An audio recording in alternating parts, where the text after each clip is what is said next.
It's just paperwork, Mom. Don't overthink it. Emily says it lightly, but loud enough for the whole table to hear. The waiter hesitates mid-pour. The young couple beside us, friends of hers from college, exchange a glance. I don't say a word. I don't even blink. We're sitting in the sunlit garden terrace of the White Heron Estate. The wedding venue, she picked old stone fountains, linen-draped tables, and roses that cost more than my first car. It's the day after the wedding brunch, and I'm the only one here not smiling. Across from me, my daughter Emily is glowing, still wearing a cream lace dress from yesterday's after-party. Her new husband, Ethan, leans back in his chair, designer sunglasses hiding half his face. Then, with the smoothest motion I've ever seen, he slides a thick manila envelope across the table toward me. Just some trust structuring stuff, he says too casually. It'll make things easier later. My daughter nods quickly, eager to please. Ethan's been working on this for weeks. It's just alignment, Mum. Legal stuff. You know how it is. I don't touch the envelope. I don't ask what's inside. But I see my name typed neatly on the label. At the next table, the resort manager glances over. He knows me as since my late husband Henry and I used to vacation here 20 years ago. His brow furrows as he sees my expression. Then the harpist stops mid-note. I wait until they leave before I even breathe. The envelope is heavier than it looks. Notarized, clipped. Pages and pages of financial language, cold and professional. And right there beneath layers of legal jargon is the heart of it. They want me to contribute part of my estate into a family growth trust. Managed by Ethan. I place the envelope down as though it might stain the tablecloth. $9 million. That's what I inherited from Henry when he died 6 years ago. No one, not Emily, not my closest friends, not even my financial advisor knows where it is. Because I've hidden it. Locked it away in a holding company under a different name. Untouchable. Untraceable. I sip my lukewarm tea. A hummingbird buzzes past. Somewhere in the distance, someone laughs. I don't laugh. 3 days from now, I'll set a trap. And Ethan, he'll walk right into it. That night, the wind picks up off the Pacific. My room overlooks the cliffside, same suite Henry and I once stayed in on our 30th anniversary. I stand at the window, watching the tide come in the lights of the party below, slowly blinking out. My phone buzzes. A message from the front desk. There's a visitor for you. He says he's Ethan's lawyer. I walk down the marble hallway barefoot. He's waiting in the lounge, mid-20s, expensive haircut briefcase balanced on one knee. He stands when I approach. Mrs. Hale, I'm Carter Morris. I represent Ethan and Emily Whitaker. My daughter didn't take his name. That surprises me more than it should. He offers a practiced smile. I just have a quick document for you to review.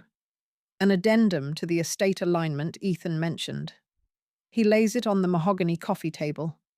Gold-embossed cover. My name again. And Emily's, her signature already there. It's dated yesterday. I sit without a word. The room smells like eucalyptus and money. This document, Carter says, simply acknowledges any anticipated holdings from your side. It ensures fair future planning. You understand, of course, estate protections, asset transparency, etc. I lean forward, tapping one finger on the heading. Section 7.2, Beneficiary Predisclosure. He nods. Yes. Just a preliminary declaration. Only for trust structuring. I stare at the ink. I see what he wants.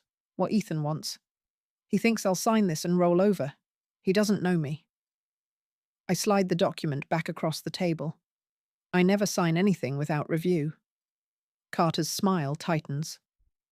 Naturally. When might we expect your reply, I stand? When I'm ready. He nods again, professional. But I see at the flicker. He didn't expect resistance. As he walks out, I glance at the fireplace where Henry used to sit reading with his glasses perched low. He would have seen through Ethan in an instant. Now it's my turn. In my room, I pull out the travel safe tucked behind my suitcase. Inside is one file folder, thin brown, labeled only HG Trust. $9 million. Safely buried. Divided across 3 accounts each with a different signatory. All under names only I and one other person know. Gregory Bishop. My old friend and lawyer of 30 years. I call him. It's happening, I say. He doesn't ask what I mean. He knows me too well. How deep are they in deep enough to draft an addendum with my daughter's name? He's quiet a moment. You want to fight? No, I say. I want to win. Greg didn't call back until morning. He knows better than to talk business at night. I taught him that myself when he was still wearing discount ties and defending parking tickets. But his message comes in early, right after dawn, just as the sun breaks over the cliffs and spills across the marble floors of my suite. Understood. I'll draft something discreet, something traceable. Let's see if he bites. I don't reply. I just watch the tide roll in. It wasn't always like this. I didn't always live in guarded rooms or keep secrets in safes. Once I was just Margaret Price, a high school English teacher in Sonoma with a crooked smile and a car that overheated every other month. I met Henry Hale at a community lecture on Steinbeck. He stayed after to ask me about East of Eden, then invited me for coffee. I married him 11 months later. Henry came from old vineyard money, the kind that hides behind modest sweaters and legacy foundation boards. He loved ideas more than wine, though. He built a consulting empire from his parents' garage, sold it at 53, for a sum so large he never even told me the full number. He was careful like that. Quiet. Dignified. And I matched him in kind. We had Emily late, our only child born, when I was already 43. She was a miracle, a surprise, a second act. And for a long time I thought I'd done everything right. But money makes people behave strangely. After Henry passed, stroke sudden gone in an afternoon, I found myself surrounded by condolences laced with curiosity. Bankers who didn't used to smile were suddenly calling me by my first name. Foundation chairs asked if I'd be stepping in. Even my own brother, who hadn't visited in a decade, dropped by with brochures for financial advisors and legacy projects. I buried Henry in silence. No speeches, no long eulogies. Just white lilies, soft music, and a view he would have liked. And then I vanished. I sold our vineyard home, rented a quiet place in Bodega Bay, told Emily I needed solitude to grieve, and maybe I did. But more than that, I needed time. Time to breathe, time to think, time to hide the money before it turned my daughter into something else. She didn't understand. She called less, visited less. And then came Ethan. He arrived like a summer storm, handsome, confident, and full of ambition, wrapped in charm. A financial planner from Austin, self-made, though I later found out his father funded half his ventures. He wore good suits, told better stories, and knew how to make a girl feel like the center of gravity. Emily fell hard. Within 6 months, they'd moved in together. Within 9, they were engaged. The first time I met him, he called me Maggie.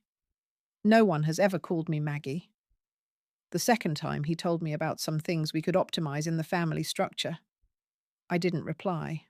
I simply served more tea. Emily told me I was cold, said I didn't try. But she didn't know what I'd seen in my lifetime, how money changes the shape of affection, how entitlement can wear a tuxedo and still leave with your soul. So I played the part.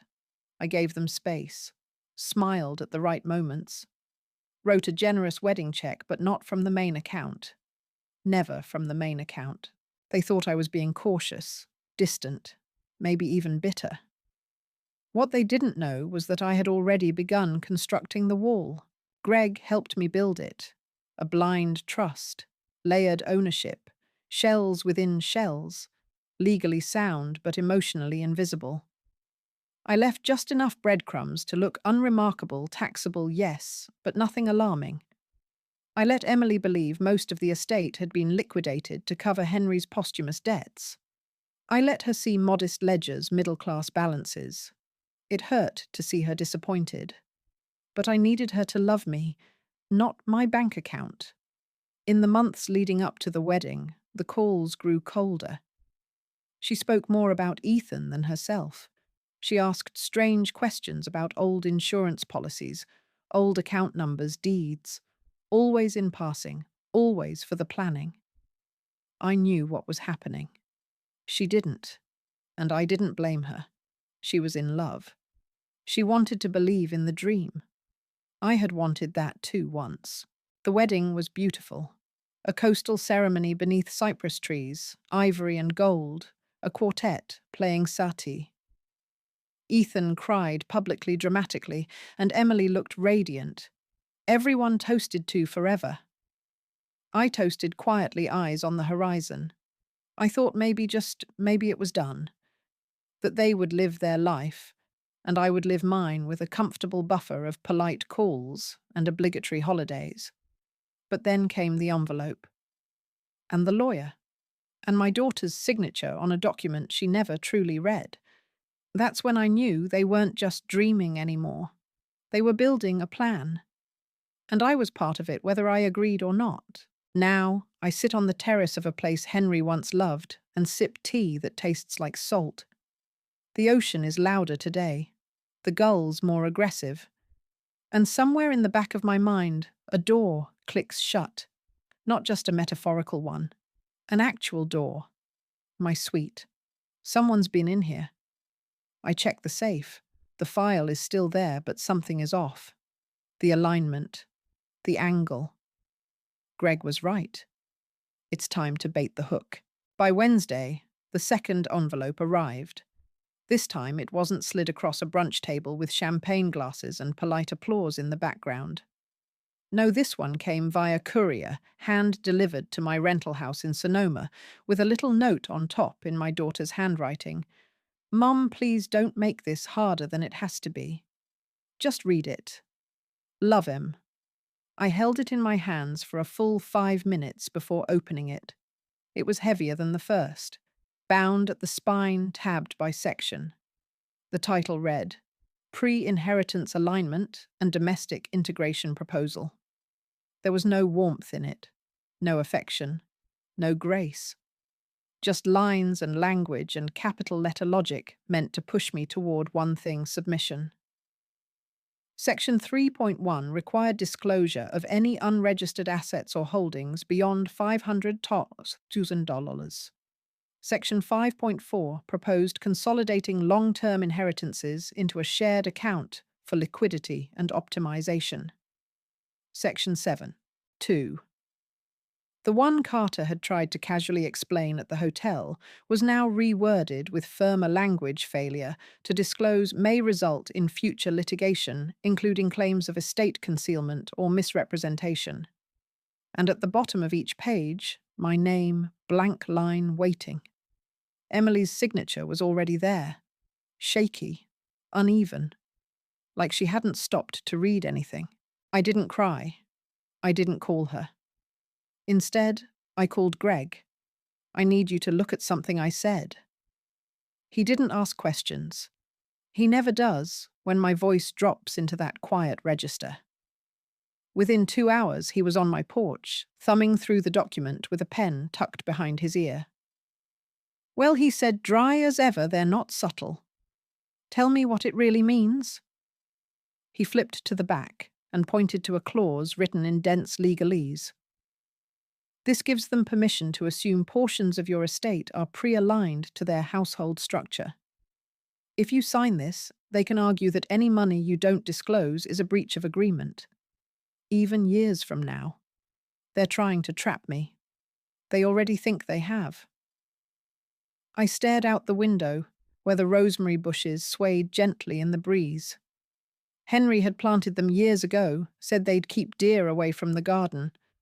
Now I wasn't so sure. I need you to help me lie, I said. Greg looked at me carefully. Not a real lie, a strategic one. His face softened with something between admiration and concern. All right, he said. Let's write them a fairy tale. That night, I went through the drawer where I keep my memories. Not the bank files or trust deeds that's all hidden behind layers Greg designed. I mean the real drawer. The one with Emily's baby shoes, her ballet recital program. A picture of Henry holding her when she was 3, both of them asleep on the couch. I stared at that picture for a long time, wondering when the shift had begun, wondering if I missed it or ignored it. Emily had always been trusting, open-hearted, the kind of child who wrote thank you notes in crayon and left them on my pillow. But after college, after Henry's death, something hardened, and Ethan found the crack, filled it with promises, built his castle on her grief. Now I was the outsider, the barrier, the one refusing to cooperate. They didn't see a mother anymore. They saw an asset. 2 days later, Greg returned with a full decoy file. It looked real. Transfer receipts, modest balances, an inheritance summary that showed $280,000 left after taxes, legal fees, and liquidations. They'll believe it, Greg said, because they want to. I left the file on my desk carelessly, like I'd been reviewing it and forgot to hide it. I didn't lock my office door. I didn't close my browser history. I made myself easy to read. And then I waited. The next breach came fast. This time, not through a lawyer, through the bank. Mrs. Hale, the rep, said, voice hushed but urgent. We've had an attempted login to one of your dormant accounts. Flagged it for suspicious activity. The access request came from a California IP device listed as a tablet, registered to an Emily Whitaker. I didn't answer right away, because I couldn't. My hands were shaking. Which account, I finally asked. An inactive joint account from 2006, the one under your maiden name. Only 2 people knew that account existed, Henry and Emily, which meant she'd either shared that detail with Ethan or he'd found it himself. Either way, it didn't matter. They were digging. Hard.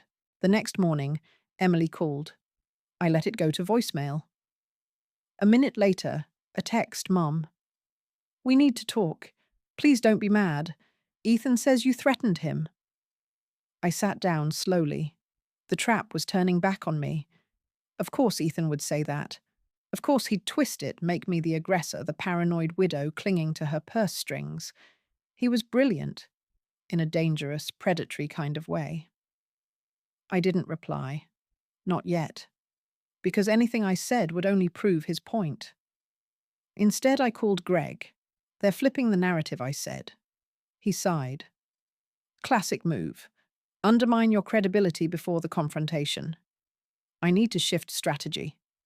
How far are you willing to go?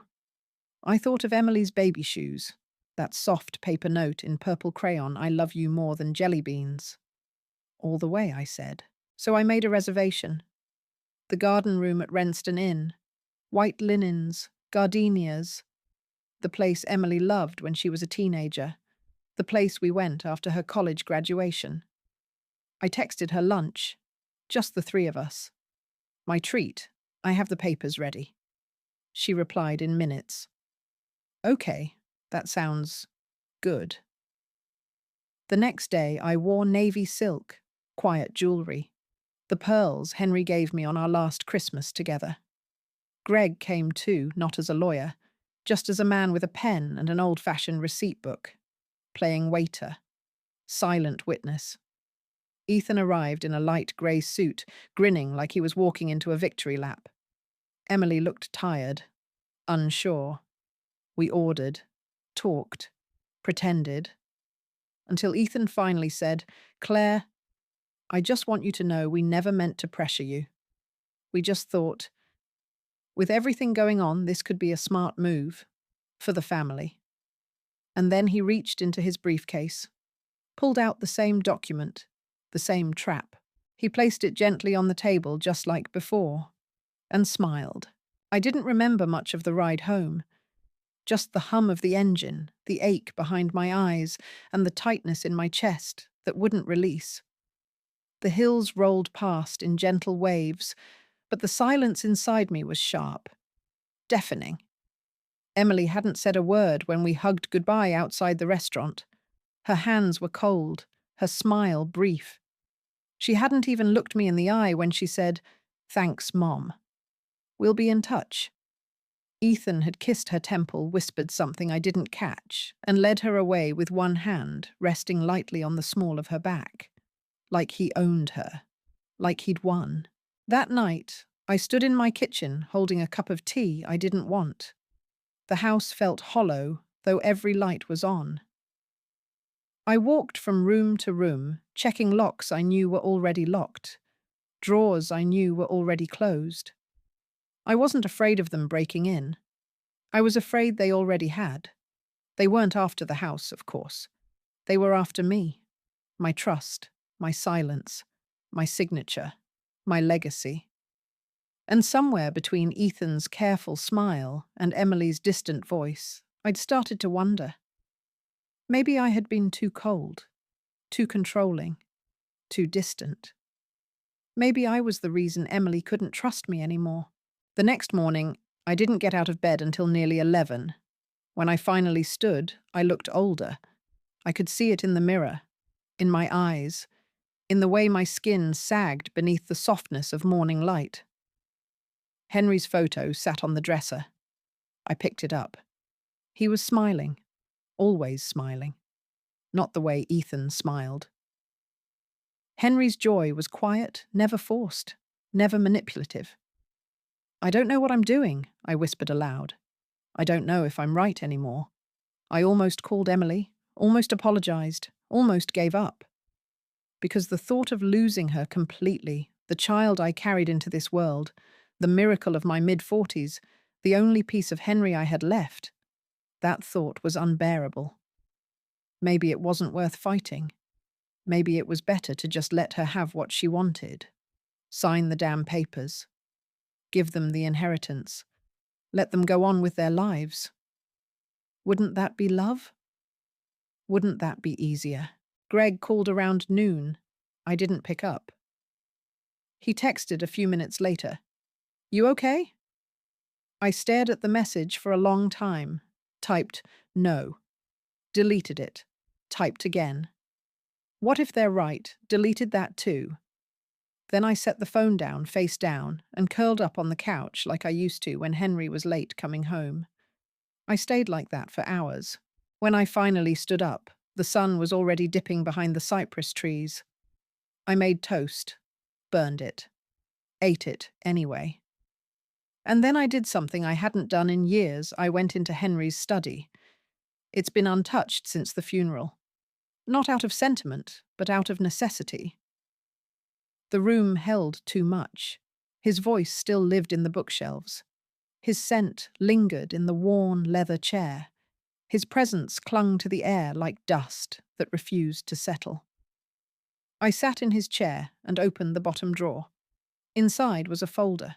Not the trust, not the deeds, nothing financial, just old letters, handwritten notes, to me, to Emily, to himself. One stood out, a page folded in thirds, the ink slightly faded. "If you're reading this, Maggie, it means something's gone wrong." I read it twice. It wasn't a love letter. It wasn't dramatic. It was a plan. He'd written it years ago when the estate was being restructured. A simple note. Protect her from the weight of money. She won't know what to do with it. And there will be people who see her vulnerability and exploit it. Don't give them the chance. Not yet. Not until she's ready. And if she never is, then love her anyway. I folded the letter back up, placed it in my lap, and I cried. Not the quiet, restrained tears of a dignified widow. No, the sobs came hard, ugly, sharp, like they'd been buried for years. I cried for Henry, for Emily, for everything I had done right, and all the things I had done wrong. I cried because I realized I had been ready to give up. I'd almost believed the story Ethan crafted, that I was the bitter mother clinging to the past. I'd almost signed it all away to keep the peace. But then I remembered they hadn't come to me in love. They had come with lawyers, with documents, with deadlines. They didn't ask. They expected. And that was the problem. I picked up my phone, called Greg. He answered on the first ring. "You're late," he said gently. "I almost quit," I replied. "But you didn't." "No," I said. "Because Henry wouldn't have." Greg paused. "What do you want to do now?" "I want to make sure there's no way he ever touches a single cent of that money." Greg let out a breath. "We'll tighten the blind trust. Move the final third offshore. You want digital forensics added too?" "Yes." "And Emily." My voice caught. "I'm not ready to give up on her. You don't have to. But I will protect her, even if that means protecting her from herself." That night, I moved the last of the real money, triple locked, secured through a company that doesn't even bear my name. It took hours, but by midnight it was done. Untouchable, invisible, mine. I stood at the window again, looking out at the stars. Somewhere in a high-rise apartment, Ethan was probably already celebrating. He thought he'd won, thought I was weak, thought he'd scared me into silence. Let him believe it. Because when I finally make my move, he won't see it coming. And this time, I wouldn't just be prepared. I'd be ready. The following morning, I began moving like a woman with purpose. No grand declarations. No angry phone calls or accusations. Just quiet steps, measured deliberate, invisible to the untrained eye. I woke early before the fog burned off the hills. I brewed strong black coffee and opened the spreadsheet Greg had sent at 2 a.m. Every number had been scrubbed. Every account obfuscated. The final third of the $9 million had been relocated offshore legally, cleanly, through a trust based in Nova Scotia, under a foundation name Emily wouldn't recognize if she stared at it for a year. Greg labeled it Hail Preservation Initiative. Simple, dignified, untraceable. I stared at it for a long moment before closing the file and locking it behind a firewall so layered even my old accountant would get a headache trying to access it. The game had changed, and I was no longer playing defense. I started with the small things. I changed the passcode to my home security system. I installed a tracking system on my personal devices, linking each login attempt to a private log Greg could access remotely. I added fingerprint protection to my iPad, the one Emily borrowed occasionally. I cleaned out the guest bedroom, locked the drawers that held old legal folders. Then I called the notary. "I'll need someone discreet," I said. "Preferably someone who doesn't ask questions." "Of course," she replied. "For a will update." "Something simpler," I said. "A quiet signature session. Confidential. Confirmed by witness." I left the rest unsaid. She understood. Women like me don't talk unless we're ready to be heard. That afternoon, I booked a table at the Harbour Club. Not for a confrontation, just for visibility. A place where Ethan might see me, wonder, miscalculate. He did. I saw his car pull in as I sipped my tea. He didn't approach, just lingered near the valet, talking on his phone, watching me from behind dark sunglasses. I didn't flinch. Didn't acknowledge him. I simply smiled at my server, left a 30% tip, and exited through the back. Let him wonder. Let him spin. Let him try. Meanwhile, Greg began assembling the real file. Not the decoy. Not the $280,000 Ethan thought I had. The real record, the blind trust, the offshore transfers, the layered structures, the digital fingerprints from Ethan's attempts to breach dormant accounts, the metadata on Emily's tablet, the flagged login from their honeymoon suite, the IP addresses, the keystroke patterns, the security cam timestamps from the resort lobby showing Carter Morris, their attorney, leaving with a flash drive in his pocket. It wasn't evidence in a courtroom yet, but it would be, if I chose to let it be. That was the beauty of power built quietly. It didn't scream. It waited. I also went through my voicemails. Most were junk, but one stuck out. It was from Emily, left around 2 a.m., her voice unsteady. "Mom? I know you think he's using me, but he's not. He loves me. He's just intense. I know he pushed too fast with the paperwork. I'll talk to him. Please don't hate him. Don't hate me. We're trying." I listened to it twice. She was pleading, but not for herself. For him. Still defending him. Still under the surface spell of his certainty. And yet, she was calling. Not yelling. Not cutting me off. That was something. A flicker of hesitation. A crack. And cracks let light in. 2 nights later, Greg called with something new. I've been combing through their wedding footage. I almost laughed. Looking for what? The moment I lost her. "No," he said. Looking for him? He sent me a video clip, blurry, shaky, taken by a friend's phone at the rehearsal dinner. Ethan stood in the center of a circle, drink in hand, one foot propped on a low stone bench. He was laughing louder than anyone else. One of the groomsmen joked, "So what's next? Whitaker, you married into the big leagues?" And Ethan said, smug and slurred, "Not yet. But give me 30 days and I'll have Margaret Hale's portfolio humming like a Tesla." They all laughed, raised glasses, slapped backs. He wasn't even subtle.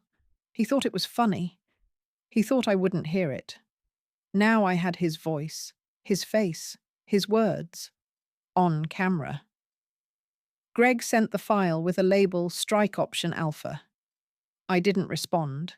I just saved it to a USB and tucked it in my handbag. The final step came quietly. I invited Emily to the house. Alone. I made that lemon cake you used to love, I said, soft as breath. "Just come. No papers? No lectures?" She hesitated, then agreed. When she arrived, she looked older than I remembered. Worn. Not tired, like someone who'd stayed up late, but tired, like someone who'd stayed quiet too long. We sat at the kitchen table. The same one where I used to braid her hair before school. The same one where she once told me in a whisper that she'd failed her driver's test and didn't want Dad to know. I slid a plate of cake toward her. She stared at it. "I don't want to fight," she said. "Neither do I. I just—" She looked down. "He said you threatened him, that you tried to ruin everything." I didn't answer. Just let the silence fill the space between us like water rising in a slow leak. "I read the file," I said finally. "What file?" "The trust documents. The alignment forms.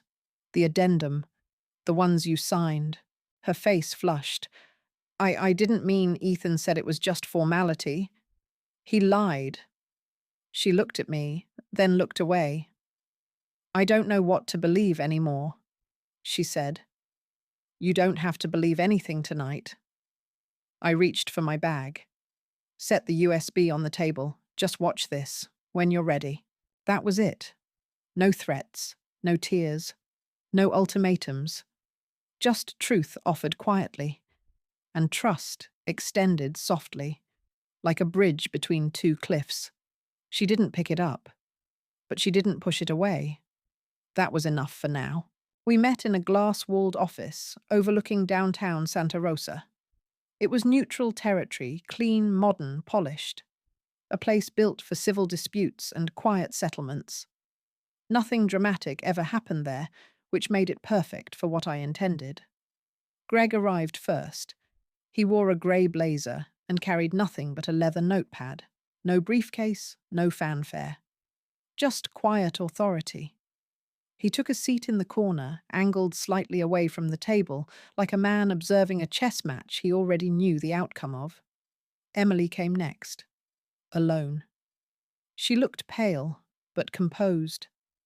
Her hands wrapped tightly around the strap of her purse. She offered me a faint nod, then sat across from me. She didn't speak. She didn't have to. The silence between us had already said enough. Then Ethan entered. Late, of course, wearing a black turtleneck and a sharp navy suit like he thought he was giving a TED talk. He smiled at everyone, including Greg, then took the head seat at the table and adjusted his cufflinks with an exaggerated flourish. "Well," he said, with a practiced chuckle, "I suppose we're all here to make peace." I didn't reply. Greg didn't move. Emily looked down at the table. Ethan reached into his bag and pulled out a folder thicker than before. "I brought the latest version," he said, placing it in front of me. "Streamlined, clarified. We simplified some of the language around disclosures to make things easier, less legal clutter." I flipped it open, read the first few lines, then closed it. Without a word, I reached into my own bag and pulled out a folder of my own, thinner but heavier in meaning. I slid it across the table. Greg tapped the table once, then leaned back, folding his arms. Ethan blinked. "What's this?" Greg answered. "A courtesy copy of our findings." Ethan opened the folder. At first he skimmed. Then he slowed. His eyebrows knit. He turned a page, then another. His jaw clenched. His fingers stiffened on the paper. "This is," he began. "Evidence," Greg said calmly, "of multiple unauthorized access attempts, fraudulent asset alignment proposals, misuse of your wife's personal device, metadata logs, IP tracking, and of course a video file." He tapped a small USB envelope, paper-clipped to the folder. "Your words," Greg added, "on record, at your own wedding." Referring to Mrs. Hale's portfolio as something you intended to tune like a Tesla within 30 days of marrying her daughter. Ethan sat back slowly, eyes narrowing. He looked at Emily. She stared at the table, unmoving. "You told them," he said. Emily didn't flinch. "No," I said softly. "You did." The room went still. Outside, a city bus hummed past. A flock of pigeons scattered across the sidewalk. The world moved on, oblivious. But inside that room, everything stopped. Ethan's smile faded. He sat up straighter, pushed the folder aside like it had burned him. "There's no crime here," he said, voice tighter now. "You can't prove anything. Nothing was signed. Nothing was transferred." "You're right," Greg said. "Not yet. But we have enough to open several investigations: identity misuse, coerced contractual agreements, intent to defraud, financial manipulation under familial influence." Ethan scoffed. "That's all circumstantial." I leaned forward. "You used my daughter," I said. "You leveraged her grief, her trust. You accessed my accounts using her devices, then painted me as paranoid when I refused to give you what you wanted." He looked directly at me for the first time. "You're delusional," he spat. "Am I?" I slid the USB across the table. "You said it yourself. 30 days. Margaret Hale's portfolio. It wasn't a joke. It was a plan." Ethan stood up abruptly, chair scraping against the tile. "What do you want?" he snapped. I looked at Emily. She finally raised her eyes. She was crying, quietly, silently, like I had cried in Henry's study days ago. Then I turned back to Ethan. "I want you gone." He blinked. "You're going to walk away?" I continued. "Sign an annulment. Release Emily from every joint account, every legal obligation, every property contract." Today, no negotiation, no courtroom. And if I don't, Greg pulled out one last document, folded. Simple. I press send, I said. To a journalist I know in San Francisco. She's already reviewed the video, the financial trails, the metadata. One story, and your career in finance becomes a cautionary tale in every ethics seminar from here to Harvard. Ethan stared at the document, then at Greg, then at me, and finally at Emily. He expected her to speak, to defend him, to cry, to beg. But she didn't. She slid a pen across the table and said only 2 words, sign it. He did. Eventually. Slowly. Bitterly. His signature dragged across every page like it hurt. When it was done, he stood, fixed his collar, slipped on his sunglasses, and walked out without a word. Not to me. Not to Emily. Not to anyone. Just gone. The door clicked shut, and for a moment the room was frozen. Then Emily broke. She sank into her chair, shoulders shaking hands over her face. "I'm sorry," she whispered. "Mum, I'm so sorry." I came around the table and knelt beside her, held her like I used to when she skinned her knee at the playground, or when she cried after her first heartbreak. "You're safe now," I said. But she pulled back, tears still falling. "No, Mom. It's not over. Not until I fix what I broke with you." I shook my head. "You didn't break anything." "Yes, I did," she insisted. "I didn't listen. I doubted you. I signed things without reading. I defended him." I placed a hand on her cheek. "You believed in love," I said. "That's not a crime. That's being human." We sat in silence for a while. Then she looked at me quietly. "Is it true?" she asked. "About the money?" I nodded. "Yes." Her voice dropped to a whisper. "How much?" 9 million. She blinked, then laughed a single breath of disbelief. "I thought you were broke." That was the point. Outside, the sun had shifted westward. The glass walls glowed golden, the light catching in Emily's eyes as she finally looked at me, not with shame or regret or confusion, but with clarity, with awe, and maybe with understanding. We stood together. 2 women, one older, one wiser, both changed. And we walked out. Not as enemies, not as a mother and daughter torn apart by secrets, but as survivors. And on the street below, the world kept turning, as if nothing had happened. But something had. Everything had. We didn't go out to dinner that night. No celebration, no champagne, no thank God that's over toast. Instead, Emily and I went home. Home, not the rental house I used to hide in after Henry passed, not the vineyards of our past life, but the quiet 2-story cottage near the edge of the forest that I bought 3 years ago under a shell company and never listed in my name. It was always meant to be a last retreat, a sanctuary should I ever need one. Turns out I did. And now so did she. We ate leftovers in the kitchen, sat in silence, warmed only by the crackling of the old stone fireplace and the quiet hum of the kettle. Emily curled her feet beneath her on the sofa, a blanket around her shoulders, her hair pulled back the way she used to wear it when she was little, when she'd sit cross-legged on the floor, watching Henry do crossword puzzles and pretending to read along. She looked younger that night. Not naive, but lighter. Like she'd just set down a weight she didn't even know she'd been carrying.